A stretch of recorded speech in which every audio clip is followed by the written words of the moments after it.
Hi, good morning again, everyone. This is Yvette Banfield, the Vice President of Economic Development Policy at CNHED. We are delighted that you're joining us today for an information session on the Elevate program. And for those who aren't familiar with Elevate, it is the Executive Leadership Education Venture Advancing Talented Entrepreneurs. And so today is our opportunity to talk with you and give you a little more background about the program, talk a little bit about the eligibility requirements, the process for reviewing applicants, and answer any specific questions that you might have about the program. So we're delighted that you're here, that you're joining us today. Joining me this morning is, I'd like to say, my partner in crime. We've gotten to know each other quite well. We work well together. We like to have fun with the Elevate program. And so Dr. Ayman El-Tarabishi, he is the president and CEO of the International Council for Small Business, also known as ICSB. And he is the deputy chair of the Department of Management, the School of Business at the George Washington University. Those are a lot of titles.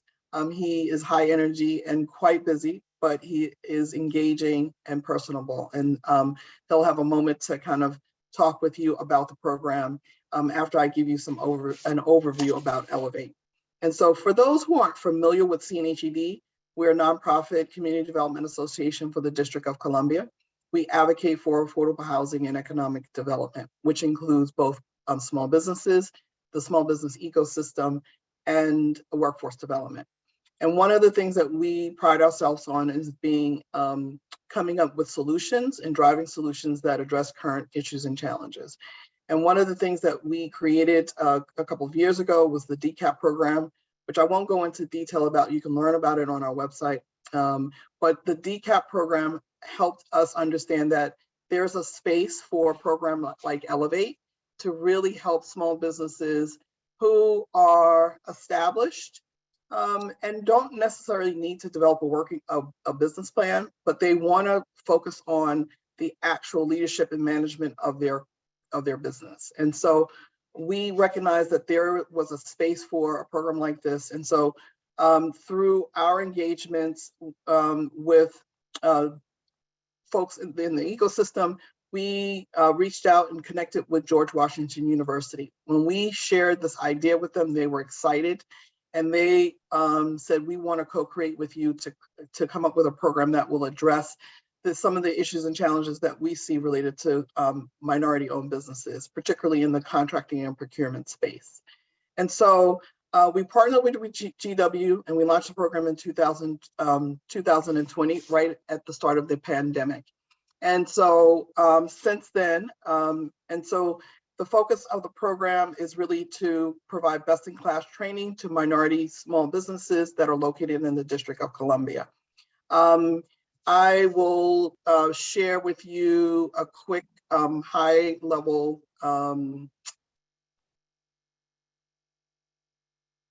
I'll see if I can find that real quickly. But as I look for that, let me finish talking to you about the eligibility, and then I'll share with you and put in the link a one-pager about the program. So essentially, the Elevate so far, we have completed 2 cohorts. Cohort 1, there were 15 enrolled and 15 that graduated. In Cohort 2, which ended recently this spring, we had 13 participants and 11 completed. The breakdown was pretty much almost 50-50 in terms of ratio of male-female. And it was a blend of African-American and Latinx participants. And on average, the businesses have been in operation for 15 to 13 years. That's the average.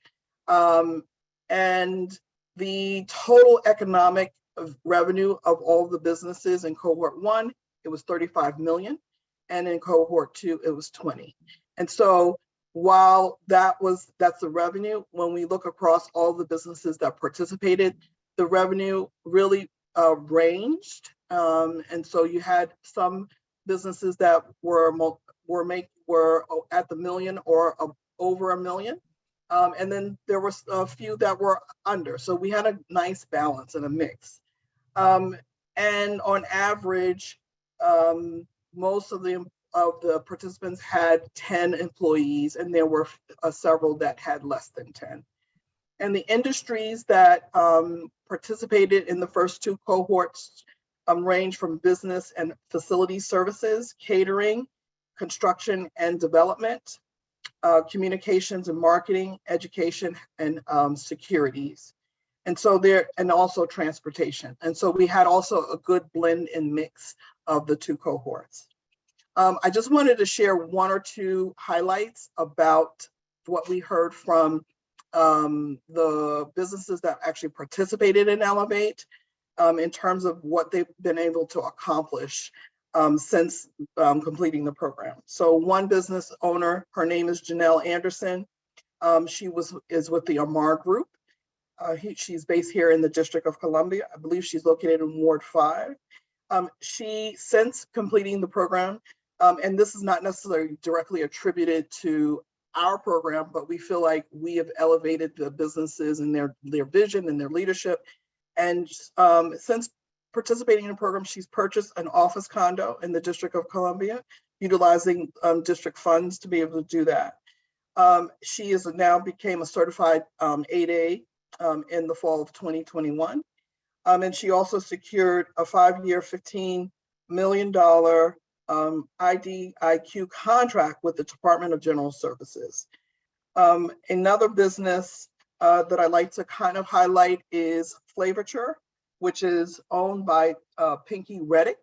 She's one of our star businesses.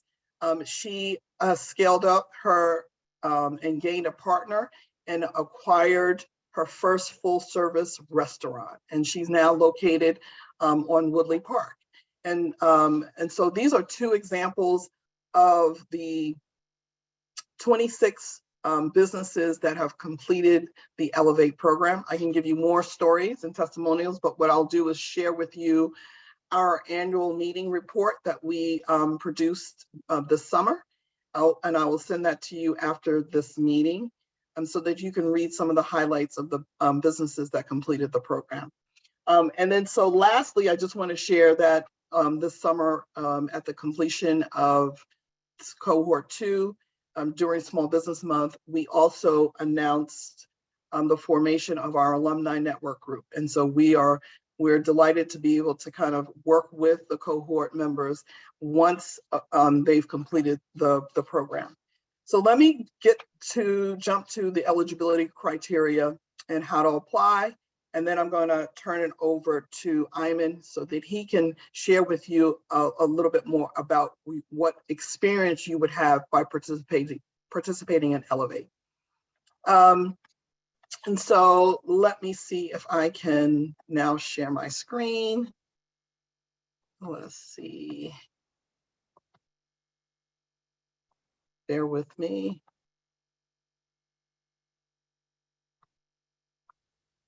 So hopefully everyone can see my screen. Let me just refresh this. Yeah, we see it. Okay, great. Excellent. So you can go to our website to learn more and see this information as well. And many of you may have already gone there. And you can download the preview of the application. So if you wanted to see the questions before you started answering them, you can review that. So essentially the curriculum, let me just jump down to the eligibility. You must be registered business and located in the District of Columbia. You must be a minority owned business enterprise, an MBE. You must have at least a minimum of 51% minority ownership in your business. And so if you've met that first set of criteria, then the second set is that we're asking applicants to have at least 2 of the 4 criteria. 1, be in business for at least 5 years or more, have a minimum of 10 full-time employees, an annual revenue of $500,000 or more, or be located in Ward 7 and 8. This last criteria is new. We've added that one because we receive funding to provide specific slots for Ward 7 and Ward 8 businesses. And so to encourage more businesses in Ward 7 and 8 to apply, we've added this as a criteria. And so it's pretty balanced. And so that if you meet 2 of the 4 and you meet the other qualifications, and then based on your video that you will be submitting as part of your application and the reasons why you want to apply, that based on that strength, we will make a determination of whether you will be accepted into the program. And so the next process is, one is apply. It's really simple. It should not take a long time to complete the application. I think the most important thing is to spend time in sharing why you want to participate in Elevate and what you hope to get out of it. And so when you upload that in an interview, in the application, your video, what we will be doing is reaching out to you immediately to schedule an interview. And Ayman and myself, we will both jointly interview you, and we're doing rolling interviews. So the sooner that you submit your application, we will follow up with you. And again, you can find the information on our website on how to apply. And so I'm going to stop there. I'm going to stop sharing my screen and come back to you so that you can. And one other thing before I actually turn it over to Ayman, bear with me. So the deadline to apply is August 29th, Monday. And just so that folks know, we're anticipating doing a launch on September the 21st, which will be the official launch of the Cohort 3. And classes will start on Saturday, September the 24th, and they will run through December 17th. Classes will be every other Saturday, and the classes will convene virtually from 10 to 1 p.m. And I think that wraps up everything. I don't know if folks have specific questions, but we can hold that off until Ayman talks about what you will experience as part of being a Cohort 3 participant. Great, thank you, Yvette, and really well done. And good morning, everybody. I hope you're all having a good day. And I see some of you here. And Dakota, I see you smiling a lot, which is a good thing, right? So there's that going there. So I'm delighted to have you all join us here. I'm actually very impressed, and we have a good group here with us. My name is Ayman Tarabishi, and as mentioned by Yvette, I play multiple hats.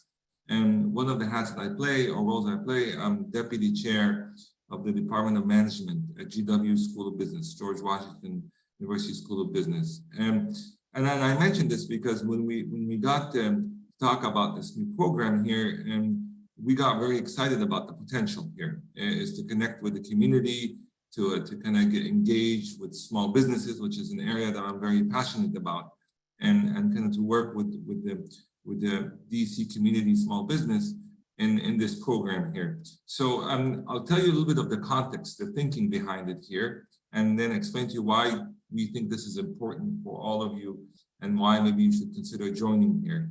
And I divided up into 3 parts here. And the first part here is that to understand small business, you have to really understand the people that are working in it, people that have created it, the people that are leading it here. And that's something for us that's very important here, because we know that 99% of all communities or economies in the world are run by small business, right? So if we want to make DC a good place, if we want to improve the lives of a lot of people, the focus should be on small business, micro, medium, small, medium enterprises here. So our missions were aligned in that sense. It's saying that if we want to help DC, let's help small businesses. So that's number 1. Number 2, as I mentioned, it's a passion of mine, but I kind of play, my background is a little bit different, and as you get to know me, you'll understand where I'm coming from. So I'm in the field of research and education of small business. So the academic one, which sometimes can get very confusing and very dense. and too much stuff that you'd be like, I have no idea what they're talking about. And fair enough, but I also come from a family business. So my dad was a small business owner, and I came from a family business. So I have bridged, and especially at GW in our department and what we do, we've taken what's the best being offered in academia and made it in a way that's translatable to small businesses. So when we talk theory, but we also talk practice. How do we connect both together? So if you pick up a book that's 250 pages, I can tell you this is a really good book, but what you need to know is A, B, and C in simple terms. And this is what you need to apply. And how do you apply it? So there's that practical aspect of tying both academia with practice together. And that's why we partnered with CNHED on that, is to bridge this gap. And third, and this is really important here, is this whole concept of you as business owners, as business leaders, is we're looking at the long game. And we all know that if you're here spending time in the morning with us, that you've saved time, you move things around, you've dedicated resources, you've dedicated your mind to sit and listen to this. And therefore, as we have a captured audience here, we know you're good. We know you're good. We know that you've done a lot in your lives to be at this point where you can sit in the morning for half an hour, listening to a proposal here. But good, and if you take the program that we're going to be doing here, is I say good is not good enough anymore. Everybody's good, and that's nice that you're good. But the program is really focused on taking it from good to being beyond good, which is what I call great. So this program is to challenge you to not just think that you're good, but how to continuously be even better, or what I call great. So there's that tension that's built into the program, is to push you to think differently, to push you to re-examine things that you know that you need to explore more, and yet you're putting off here, and for you to kind of come up with a plan, come up with a strategy. So as Yvette mentioned, we're meeting online on a Saturday, so there's a commitment there. But at the same time, every Saturday, it comes with a very strong focus on specific things we want you to be aware of, and we want your input on. The question is how? What does that all mean? So the program is very simple, and people don't remember a lot of details, but they remember things in 3s or 4s. And so the program is divided into 3 big buckets, Dakota and Cedric, right? Is design. How are you designing your company now? How are you thinking about your company from a design perspective? What is it about your business model and your company that you're doing, right? So that's aspect 1, designing your company, right? 2 is so you designed it. This is where you want to take it. This is how you're thinking about it. Well, how are you going to build it? So component number 2 is build. How do you build a company to take it to the next level? Okay. So think of it as kind of what's the architecture, what's the design of it? How deep are you going to go to underground to build a big building? How many floors you want this company to be, right? So that's the build stage. And number 3, well, that's great. You have design, you have an idea how to build it. Well, how are you going to grow it? And the third aspect is grow aspect. What is it that you need to be looking at to expand market share, to bring in the right talent, to retain the right talent, and to build better networks. So our program is designed to 3 components, and we can get into the details later, but it's simple: design, build, grow. And so in those meetings, every aspect of it, every other week when we meet, we talk about these components. And the way we talk to them about it is we take the best of academia, the best of our experiences, the best of the other cohorts that we have in our network, and come in and say, this is important, listen to this, or how are you going to react to this? And what are you going to do about this? And it's a safe environment. So we're very selective in who we admit into the program here, because we want this to be of equal minds and spirit and intentions. So we're very selective in that sense. But once you're part of it, and I think Yvette will know, as I say, you're part of the Elevate family. And that's important, because what we've seen in the past, a lot of our colleagues start to work together and in different projects and different initiatives and bidding together, because they understand they're coming from the same mindset. They understand what they went through the program. So That's the high level discussion of the program itself. And it's very grounded, but we're looking upward to the sky and saying, this is where we need to go. And so I'll stop here and then answer as many questions as you all have about the program, the learning objectives, logistics, if you have any, or concerns that you may have. And if you have a question, probably somebody else is thinking the same question as well. So why don't we open it up? Yvette, if you want to join me? Sure. So does anyone have any questions? You can use the feature to raise your hand, or you can just come off mic, unmute yourself, and ask your question. Good morning. My name is Gail George. Thank you for this information session. I wanted to ask a question. I understand the requirements that you laid out. If you have, does it make sense to apply if you don't have all of them? In terms of if there is, if there is a certain size for the next cohort, or, is it something that I guess I'm trying to decide if it makes sense to apply or to wait another year. So I don't know if you meet all two, if you have two of the four. I tell folks, look. let you tell us no. Yeah, I mean, right. That's an out. entrepreneurial thing, right? That truly is.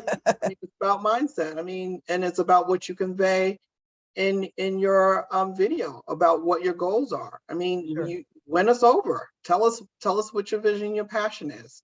And so I wouldn't say, if you just hung up your shingles and it's been a month, you may want to rethink it. But if you're bona fide business and you have a vision and a goal and a dream of what you're trying to accomplish, and you feel like, look, I think I would be an asset to the program, as well as learning and getting something out of it, I would encourage you to apply. I mean, what do you have to say?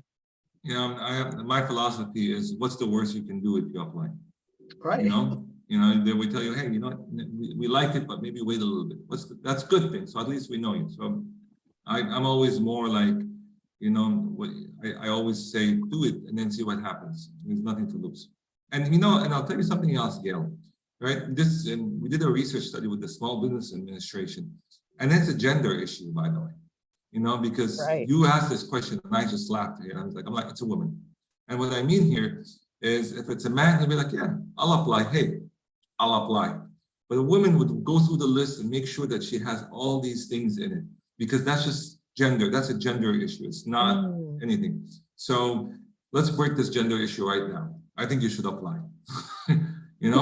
and see what happens. Just apply. And say what's the worst? I took an hour or 45 minutes to put something together.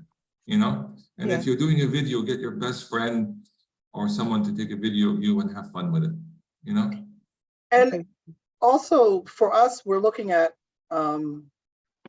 we're creating a culture within the cohort, and so it's also, you can meet all of the qualifications and just not bring the right energy. And so it's all about what you want to get out of the experience and what you hope to bring to the experience, because you're going to be a part of a group and a family. I call it family. Right. And so we look for that too. Thank you so much. I appreciate the encouragement. And if you're a troublemaker, I highly encourage you to apply. I'm trouble. I'm telling you. A good troublemaker. A good troublemaker. Depending on how you look at it, it's all good trouble, That's what all entrepreneurs are, right? Right, absolutely. Thank you. Any other questions? Hi, yes, this is Ree Miskimen with CubeRoot. Thank you for this session. I've loved hearing about your the last two cohorts. I have a couple questions. Is there a cost on our end to apply? Yes. Time and commitment. Yeah, this time and commitment. Okay, yep, I like that. All right. But they're very expensive. I think they can be, yeah. What level of people participated in the past? Did you have executive CEOs, or did you see more mid-level leaders? All CEOs. All CEOs. Thank you for That's that. preferable. Yes. It's preferred. Okay. Yes. Yeah, very rare. We're very rare that we maybe one, but they were hand selected as being like the right hand person. And the other person, the one that participated that wasn't a CEO, the CEO participated in the first cohort. Oh, okay. He wanted his general manager to participate. So that was an exception that we made. Yeah. But this is important because as we build this network, it's the access to CEO. You know, you call each other saying, hey, we're on the same level. I need you to help me, or I need you to kind of build my website, or we're doing this. And so you quickly, time is money. And if you're at that level, then it creates a lot of good networking. Yep, absolutely. Okay, thank you very much. Other questions?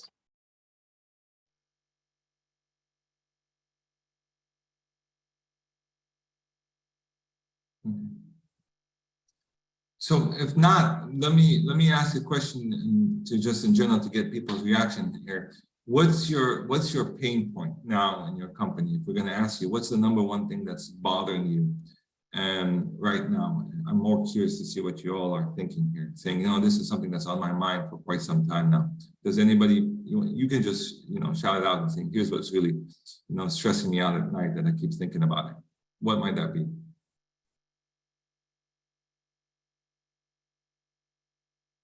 Hi, my name is Cedric Jenkins. I'm at Anacostia Economic Development Corporation, and I work with a lot of clients that startup businesses.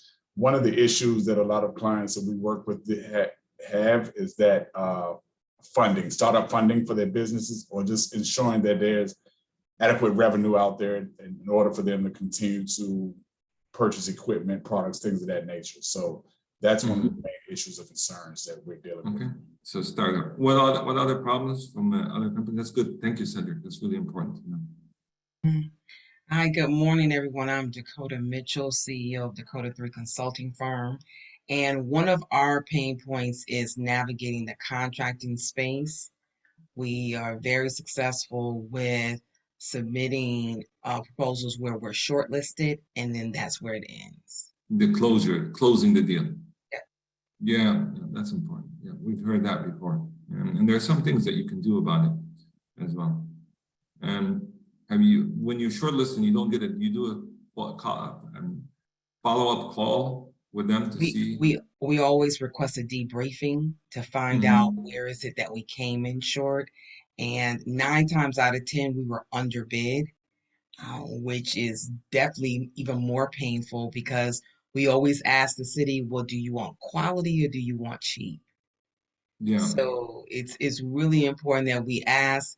We're trying to influence the cities and the jurisdictions to go with best value instead of always cheapest cost, because that's not always the best solution. So I'm going to push back a little bit here. If you do 3 bids, let's say just projecting 3 bids here, right, in a month or 2, what's your strategy on all 3 bids? Always the best quality, or do you do one that's saying, let's just lowball this one, see what happens? Or do you always consistently follow the same strategy here? Because, if you see this, I would say, there's, you do one that's called, a loss leader, in which you say, we're definitely going to low bid this, right? Just to see if there's any bite. Okay. And trust me, usually if you're in the door and you get it, then word goes around that you have something, right? Have you considered that as a strategy? So as of late, what our team looked at that is to go in under bidding. That was very painful. It really was, because we feel when we are under bidding, we're devaluing what our services are. However, the strategy was, let's see if this gives us more traction by underbidding, and also to determine what you just said. for us to at least get in to get that past performance. So that the verdict is still out. We haven't heard back and hasn't been awarded yet. Okay, I'm curious to see what happens with this, but that's important. That's part of your arsenal. You know what I mean? As a CEO, just saying, this one, let's just go low on this one and see what happens. I know I'm going to be upset for a week because we know we can do better in terms of quality wise, but let's just see what happens with this. Yeah. So we have time for maybe one more business because we are at time. We do want to respect folks' time.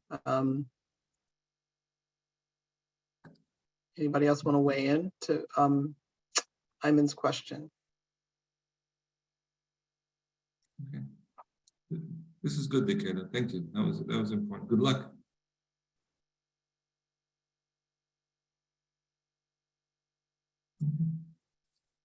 Does anyone have any final questions before we sign out? Excuse me, I had a question, Ms. Banfield. I know that you mentioned it will begin on September 21st. When does the program end?